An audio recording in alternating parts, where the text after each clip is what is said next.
আজ সকাল থেকেই বৃষ্টি। আমার সকাল মানে 9:30। আজকে ঘুম থেকে উঠেই তো এক অবাক কাণ্ড। আমার মেয়ে শুক্রবার করে রাত 9:30 নাগাদ আসে, আজকে তো সকাল 9:30টায় এসে হাজির। তাই দেরি আর না করে এই যে ঝিরিঝিরি করে আলু আর শিম, পেঁয়াজ এইসব কেটে নিয়েছি।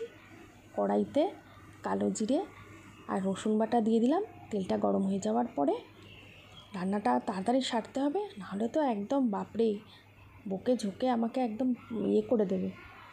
তারপরে এটা একটু ভাজা ভাজা হয়ে এলে এই কাটা সবজিগুলো দিয়ে দেবো। দেওয়ার পরে একটু নাড়বো, অল্প একটু নুন দিয়েছি, একটু জলটা বেরিয়ে আসুক, ততক্ষণে নাড়তে থাকবো।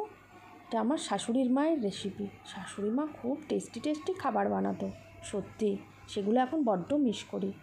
তারপরে এই যে গুঁড়ো হলুদ, নুন, একটু জিরের গুঁড়ো এগুলো, আর এই যে সর্ষে, পোস্ত আর লাল কাঁচা লঙ্কা বেটে নিয়েছি, সেটা একটু বেশি পরিমাণে নিয়ে নিতে হবে। নিয়ে তারপরে এই ভাজা ভাজা এই সবজিগুলোর মধ্যে দিয়ে এই যে দেখুন আস্তে আস্তে নাড়লে কত সুন্দর একটা বেশ মাখা মাখা ভাব আসবে। এরপরে এটাকে ঢাকনা দিয়ে দিতে হবে। আর করলা ভাজা করেছি, পটল ভেজেছি, ডাল আছে, আর এই যে সে আমার স্বাদের